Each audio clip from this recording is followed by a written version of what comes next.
Bootleg Kev Show special guest. The big three just dropped, ladies and gentlemen.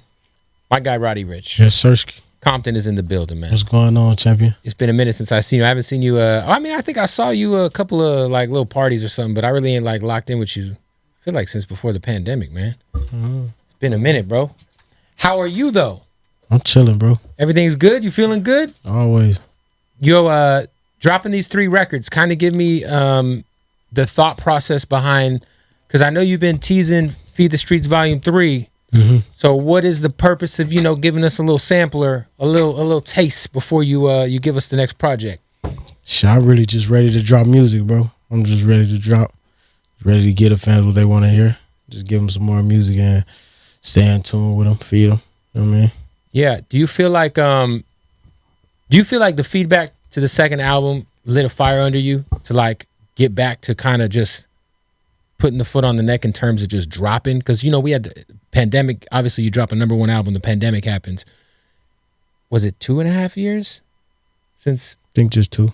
About 2 years since, in between albums. But I feel like, sometimes you take a situation like, some of the feedback you were getting, some people let it kind of shake them, but I feel like you're like super locked in right now. I heard all 3 records. They're crazy. Yeah, I mean, I ain't really like, I feel like shit. The album about to go gold. Feel me? Sell 500,000 copies. I know a lot of niggas that don't even do that. So most people don't do that. You feel me? So I just feel like shit. It's a body of work. I feel like maybe if they didn't enjoy it, it wasn't for them. That's fair. Yeah. That's fair. How far along are you with Feed the Streets 3? Shit, I mean, it's just it's more of a movement, lifestyle, more so right now. It just just a state of being where I'm at. Okay. It ain't really a project, I wouldn't say. I feel like I just want to do more when it comes to, when it comes to feeding my fans outside the music, just more so, just activations, traveling and being able to touch different people and, help those who need to be helped. And it's more of a movement than anything. That's fair. So you spent $100,000 at Tootsies in Miami. This is a thing that actually happened? Yeah. That's a serious amount of money in Tootsies. How many fried lobster tails with seafood rice did you order there? Every time. It's the best, right? Yeah. Are you getting the shoulder rub? Are you having the massage lady rub you down? Every time. People don't even realize it's not even like a dancer who rubs your shoulders, because a lot of people haven't been to Tootsies because they hear Drake rapping about it. Yeah. It's just like there's like legit masseuses walking around the strip vibe, club. You feel me? It's like, it's just more so a vibe. Like that's when you go to Miami, you're just trying to vibe, and that's like one of them, like one of my favorites. You go to Tootsies, you get the fried lobster tail, and you get a massage. Yeah, you get rubbed down. It's kicking it. It's a vibe for sure. Yeah. Is that the most you've spent at a strip club? I wouldn't even consider it a strip club like that. It's more so just a place to just vibe. Like we listen to our own music in there. We be in our own world. I'll be after the studio. It's just more so just a chill time for me. What is your outside of LA? Is Miami up there as far as your favorite city outside of LA to visit? I mean, that's like I live there too, so it's like you got a crib there. That's what's going on type shit. Nice, and no state tax if you live in Miami. Yeah, it's more of a back and forth situation. Like, but your primary residence should be in Florida. You'll save a lot of money. No, I feel that too. It just, I get the money thing. It's just more so just a peace of mind is over all that shit. You know what I'm saying? Just being able to be just kicking it and just be cool. Like that's what I be fucking with out there. You obviously reuniting with Mustard on the first track on this one.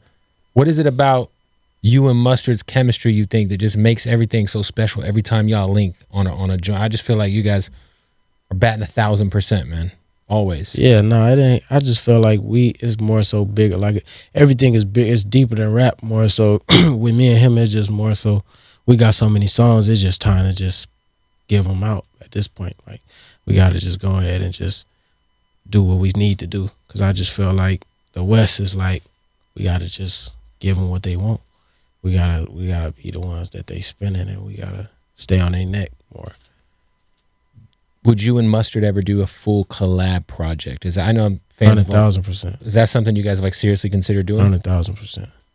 How many records that we haven't heard are just on our It's just a lot, bro. A lot. It's more to count. It's more than you can count more. So we got ideas songs with other niggas. We got our own shit. Like we just vibe. Like as far past like, all right, we're gonna do a project, bro. We gonna, you know, it's just like we just more so homies, brothers, like more on that type of time.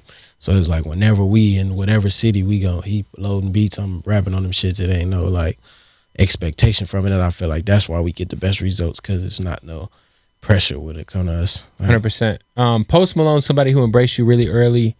Like I said, I'm looking forward to the tour that's coming out. Obviously, Cooped Up is crazy. Yeah. Talk about y'all's friendship, because he's a great guy, somebody you can hang out with, get drunk with. You know what I'm saying? I've lost a beer pong a bunch of times against him. Yeah. but talk about that friendship, man. Like I said, he a real nigga more so than anything. I feel like this is just a full circle moment. Us doing this tour together is more so just speaks volumes of him and our relationship, our friendship. He took me out on the road when he had already sold out the Europe tour. So just getting back on the road with him and doing it the right way is feel like perfect time. It feel like a good time to do that shit. Have you ever participated in a game of beer pong against Posty? Yeah. Hell yeah. Did you hang in there? Yeah. I'd be cool. Bro, that shit don't really bother me. Like, I don't really get drunk like that, to be honest. What's the go-to, like, if you're drinking, though? Everyone's been on tequila really since the pandemic started, so. Yeah. Are you still on the tequila, or what are we doing? The tequila cool. You know, I feel like I need to really just make my own tequila. That's like. That would be the play. Yeah. Everyone's got. I ain't old enough yet, though. How do you got to be to make your own tequila? I think 25. Really? Like to sponsor it and do I all didn't that extra know shit. that. I think so. Damn. Same with cars. You can't sponsor a car company. Well, you know you can't rent a car by yourself unless you're 25. I don't rent. But I'm saying, like, you can't even rent a car. If you're 25, like, I couldn't, like I remember. I'm glad I'm in the position I'm in. Shit. No, you're obviously. If I just mean in general, like, guys can't even rent cars unless you're 25. No, I know what you're saying. That's wild. I'm grateful being in a position I ain't got to rent. Shit. How many cars you got?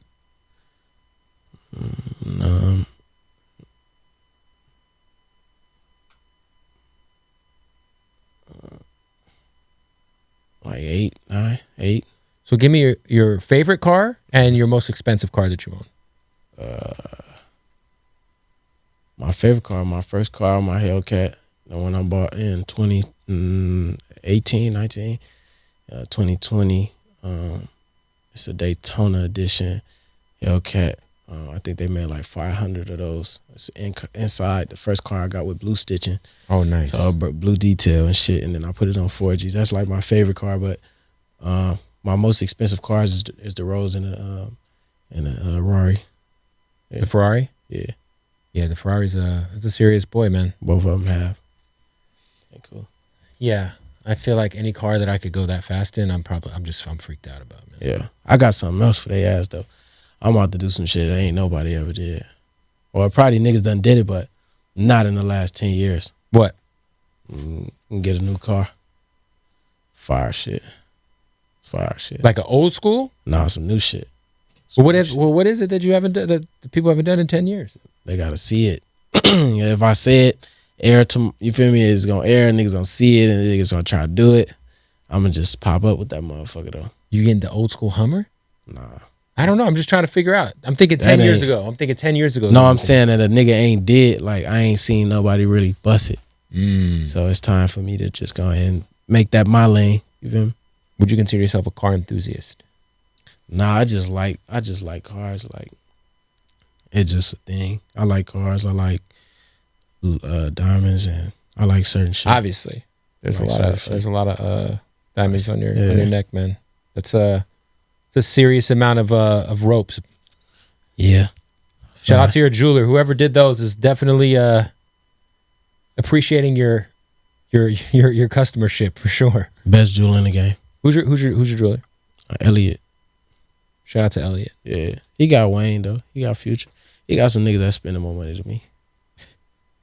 What up, y'all? Hey, we got to stop the interview to tell you about our partners. The presenting sponsor of the Bootleg podcast, our family at Odd Socks. Man, they're dropping so much heat at Odd Socks right now. Go to oddsocksofficial.com. Use the promo code BootlegKev. One word, BootlegKev. You will save 20% off at checkout. Listen, they got the socks. You know what I mean? Shout out to the Ninja Turtles. I totally just dropped my mic flag. And then they got the Odd Socks Basics, which are just kind of like these boys. My favorites. I love the Odd Socks Basics. And let's not forget, ladies and gentlemen, Odd Socks now has the underwear. That's right. Tapatio draws on that ass. Remember, oddsocksofficial.com. Use that promo code BootlegKev. Save 20% off at checkout. Let's get back to the podcast.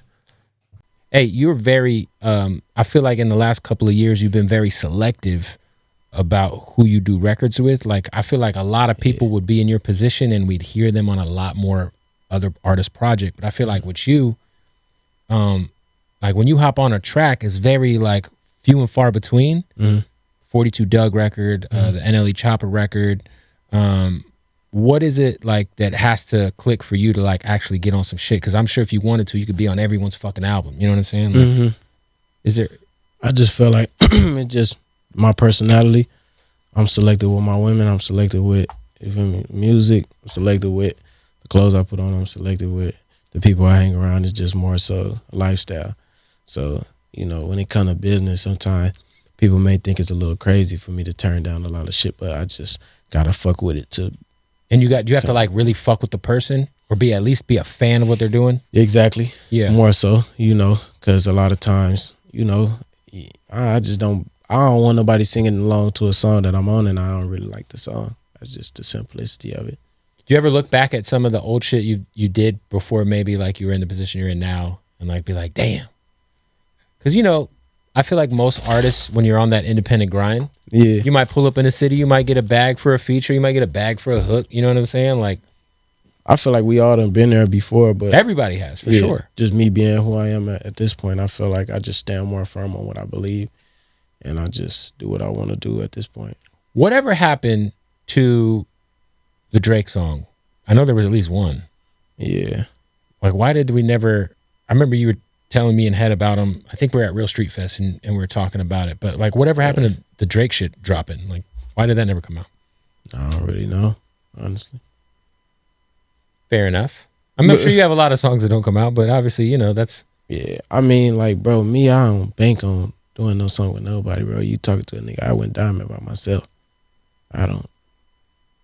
Yeah, when you think of a record like The Box, that's a song that I think of like how, you know, there's a lot of records like Jay-Z and Kanye's In Paris, Roddy Ricch's The Box, like where you would be in the club and you could play that bitch for 15 minutes straight. Yeah. Back to back to That's back. Cool. That's cool. There's probably like 3 or 4 of those in the last like 15 years. Yeah. And that's one of them. That's hard. Like, it's crazy to like think. I appreciate that. That's crazy. That's hard. Bro, I mean, shit.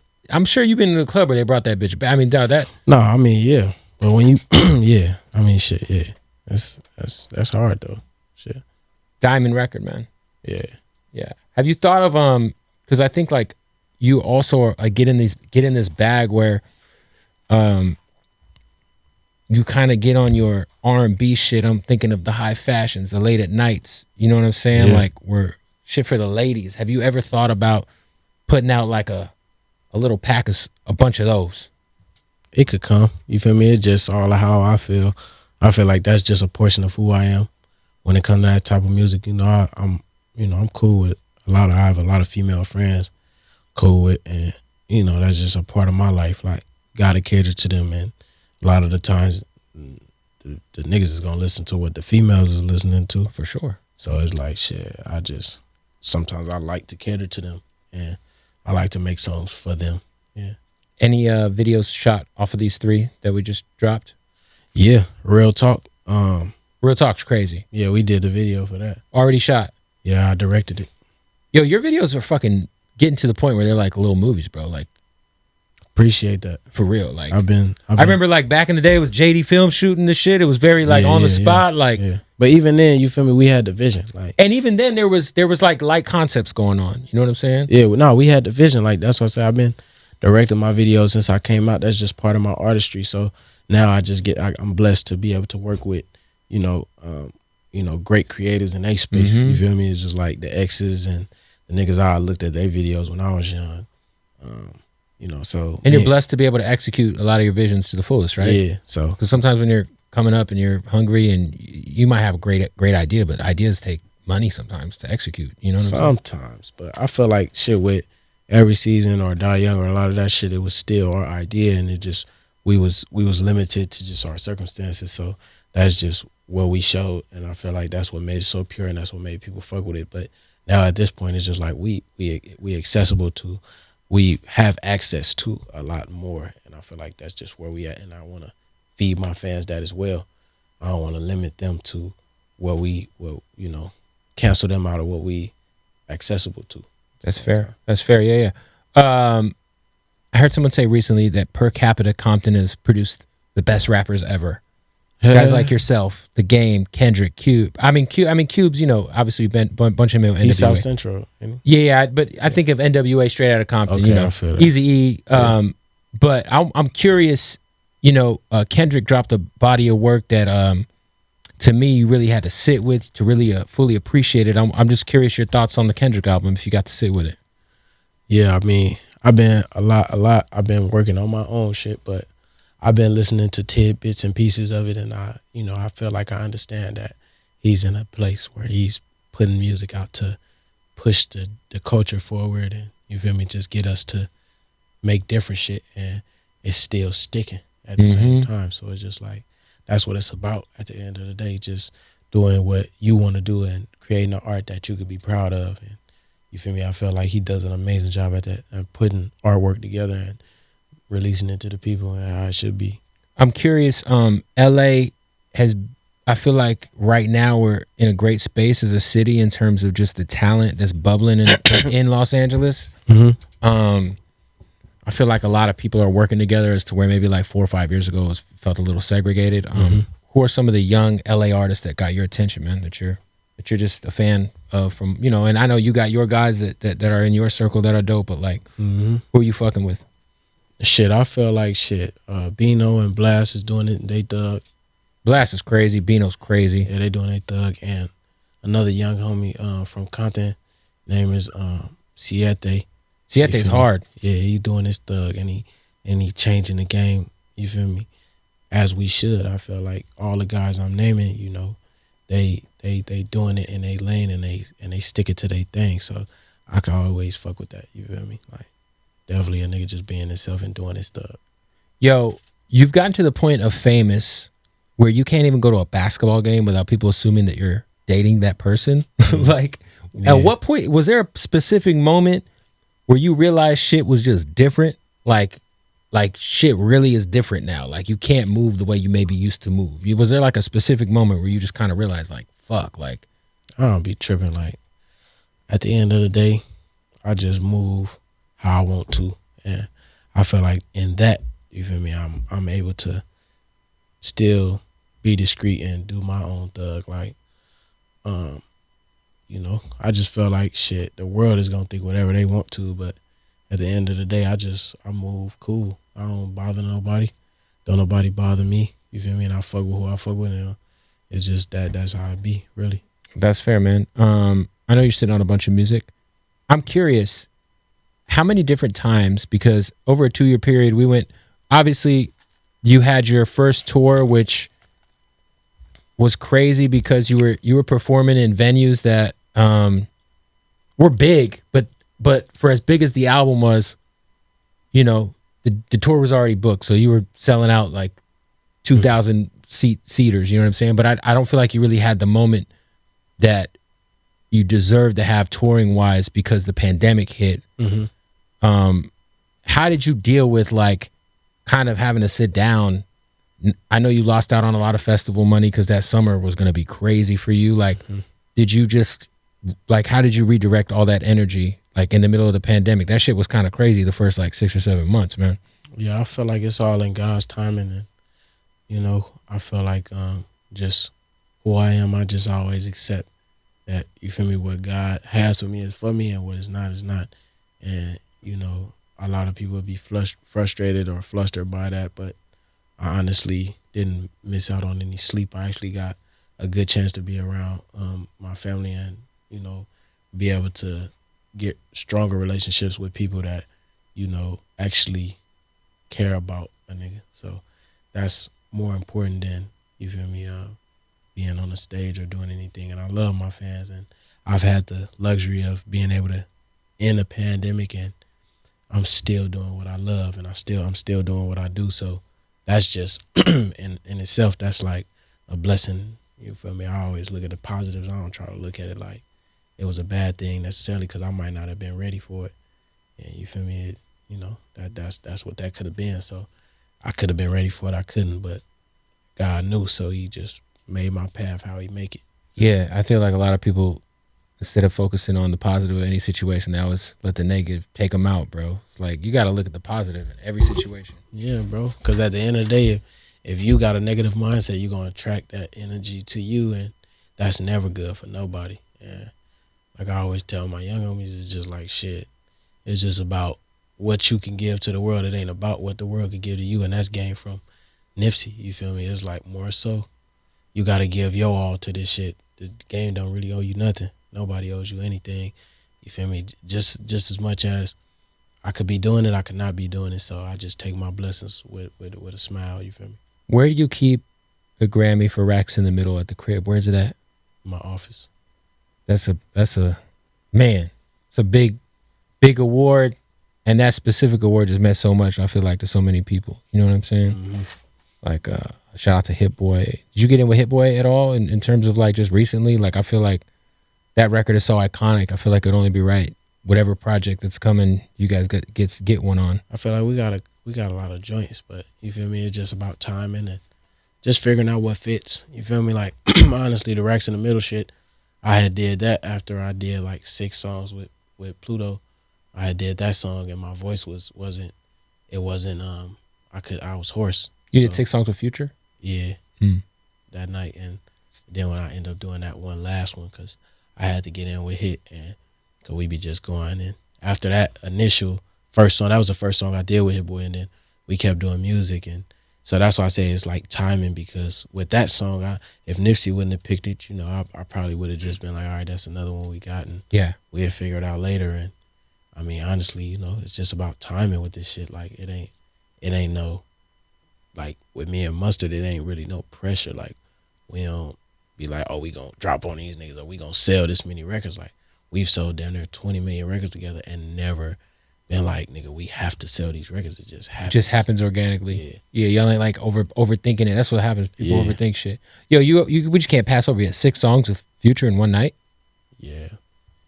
This kind of shit happens a lot, where you'll hear like artists be like, yo, I got 25 songs with Kanye or some shit. It's like, yo, where do these songs, and like, where are they at? Like, are we ever gonna hear them? I mean, I'm the type of guy, bro, I just work a lot.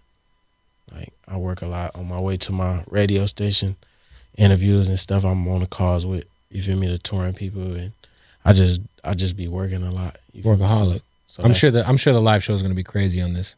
Definitely. Yo, what up, man? We got to stop the interview real quick to tell you about our good folks at Blue Chew. That's right. Go to bluechew.com. Fellas, sometimes you go through some stress, you go through a little anxiety, and your dick is not performing maybe how you'd like. It's called ED. A lot of guys go through ED. You could just be old as shit if you're watching this and your dick ain't working like it did when you were like 20. You know what I mean? Well, listen, Blue Chew, it is the wave. How about this? The same active ingredients as Viagra and Cialis getting delivered right to your door in a chewable form, in discreet packaging. And the best part about it is it's all online. 0 awkward visits to the doctor's office. 0. You go online, you sign up with the promo code BOOTLEG. That's right, BOOTLEG. When you check out, you will get the first month for free. All you got to do is pay $5 in shipping, and you're going to get 1 month supply of Blue Chew. All right, and you're going to be fucking like you were fucking never fucking before. Your dick's going to, I'm going to assume you're adding at least 1/4 of an inch of erection. That shit's going to be rocked up and socked up. All right, boys? So what you need to do, one more time, go to bluechew.com and use that promo code BOOTLEG and get your first month for free. BOOTLEG, promo code BOOTLEG on bluechew.com. Let's get back to the interview. I remember, what's the venue in Hollywood? I can't think of the name, but it's the Palladium. Same. Yeah, the Palladium that Nipsey sold out. Mm-hmm. I remember going to that first show you did, and when you pulled out that piano. Exactly. That was a moment, bro. Yeah, appreciate that. That was like, I felt like, damn, I'm gonna remember this shit in like 25 years. Like, I remember when Roddy sold out the Palladium after Nipsey did it. You know what I'm saying? Crazy. He pulled out that piano. Yeah, I remember when I did it with Nip, I actually ran into Head and he was like, bro, if I don't hear you in the streets, you suck. Like, said some shit like that. I was ready to whip that nigga ass. Shout out to Head, man. Head gives you That's the my hard nigga truth. though, but He gives you the hard truth. I was ready to whip that nigga feet, bro. That's I ain't gonna hilarious. lie. But he was telling the truth. Like, at the end of the day, that's how I treat it too now. Like, if I don't hear a nigga in the streets, if it ain't really buzzing like that, then it ain't making no noise. A nigga can believe in some shit as well. That's another route. But when you're in that position where you could really change a nigga life with the situations and the plugs you have, you gotta see if a nigga want it or not. You know what I mean? That's real. How many songs do you think you recorded in the last 2.5 years? Countless, bro. I can't count. Like, if you is it more than 500? Is it less than 2? Of course, it's more than 5. It's more than 500. Yes. Is it close to Is it close to like 750? Over that. It's countless. I'm telling you, it's countless. I don't want to give a number and oh, he recorded. It's countless. Because I heard that like you know that you were just recording a lot, like recording yourself at home and shit. It's a lot, bro. At the end of the day, it's like shooting in the gym. I don't look at it like how people look at it, like, oh, it's a money thing or he got to put music out and all this shit, bro. This is my lifestyle. This is what I do. My music be my therapy a lot of times, you know, to get me to stop thinking about shit. I just lay it on the wax and it's cool. Like, it's over. I ain't got to think about it no more. It's somewhere I can listen to how I felt. Music is like Therapy. Time slots too, where you can go back 2 years and listen to yourself, listen to your pitch and where you was at and how you was thinking and all that type of shit. It's real. Sometimes when you're recording, do you feel like you're like it's more like a diary for you? Like yo, this is just like you could say that. Yeah, you could say that. Like I might not ever put this shit out, but I know it's here. Like I could always you revisit. You can say that. It's just that's what I said. It's a lifestyle, bro. It ain't no like I don't make music to be like I gotta make a hit. I gotta like, bro. This shit is a lifestyle for me. I just do this shit, bro. It's like Picasso. He ain't paint like, oh, I'm gonna sell this shit for. Like, no, he just painted. He painted because he loves it. It's a lifestyle, bro. Do you engineer yourself at the crib? I can. That's dope. What's the home setup? Is it just like a M box or the what's the fucking thing with the wheel? The Apollo? What Chris, I had to tell you, my yeah. engineer. Shout out to Chris. He had to tell you because it done got so tedious at this point. Like it ain't like we down there fly with a box of. You just have the studio in the box? Yeah, we been having fire. the box and then so you could do the hotel, you could do wherever. Yeah, we got the whole setup and then we record on the mic and it's cool. I record outside, bro. I tell a nigga all the time, bro. I record in the dumpster, bro. Is the C800 like your go-to vocal mic? I go through. I be here and there. Whenever I want to hear my voice a little different, I just try to figure out different vibes and see how it. Cause certain mics is warmer, right? Certain shit sharper. So I just be playing with shit, bro. I just be trying to figure it out myself. It's all an art. It ain't no specific way to do this shit. You know what I mean? 100%, man. Yeah. Do we know, like, do we have any idea, any plans in terms of another album? All these is albums at this point, bro. Like, it's all albums. It's all music, stream. It's just all albums. I'm not it's mixtapes, yeah, whatever. It's mixtapes, albums, it's streams. It's whatever. We just put it out and I hope the fans love it more than anything. That's really my focus and make sure the project is cohesive. You feel me? Just whatever it is. Because even from Feed the Streets, the first one is like just making sure it's a body and it ain't just the head over here, the leg over there, the motherfucking foot over there, the elbow over there. It's like they got to make sure that shit is cohesive and together. You feel me? Of course, man. And I feel like you got plaques off each of the tapes, right? The first 2 tapes? I know Feed the Streets 2 was yeah, that's the one I started getting shit on. That one, the album, and we got the Late at Night on the last one. I mean, every project I do my best to give them some good music. Are you fully like aware of like how much of a classic album Please Excuse Me for Being Antisocial is? Like, are you aware of like how almost like goddamn perfect that project was? Like, or is it just for you? It's like, hey, it did what it was supposed to do. On to the next. Yeah, that's how I look at it. I feel like shit, it's just what it is. It ain't no, it's glory in it. I love it. It's a great album. I can still listen to it to this day. And that's what the music is really about. I feel like that's what all your projects, you should strive for all your projects to be that. Like, can I still listen to this album year after year and time after time. That's what we shoot for. Yeah, I feel like I haven't seen a project carry for as long as that album did. I feel like it felt like it was like a 2-year run. Like we was, man, here at the radio station, we was playing goddamn The Box and High Fashion and Power Rotation damn near 2 years after the fucking Ballin'. I know Ballin's not on that album, but Ballin' still is in Power Rotation like every 3 weeks here at Real 92.3. It's like, it's crazy, bro. Like your records research in a way that is like not normal to like a radio audience. It's fucking, That's fire. It's special, man. That's fire.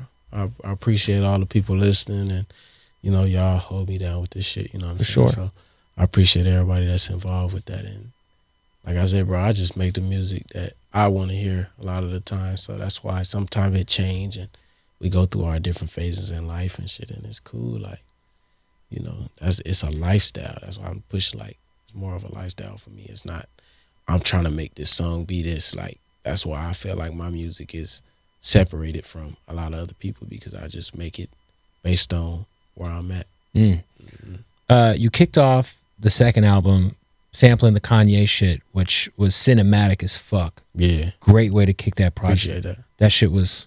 That shit gave me, I was like, oh man, that shit had me fucking amped. As soon as I remember I went and watched the new Spider-Man movie because it came out. Do you remember the new Spider-Man movie dropped the same day your album? Yeah.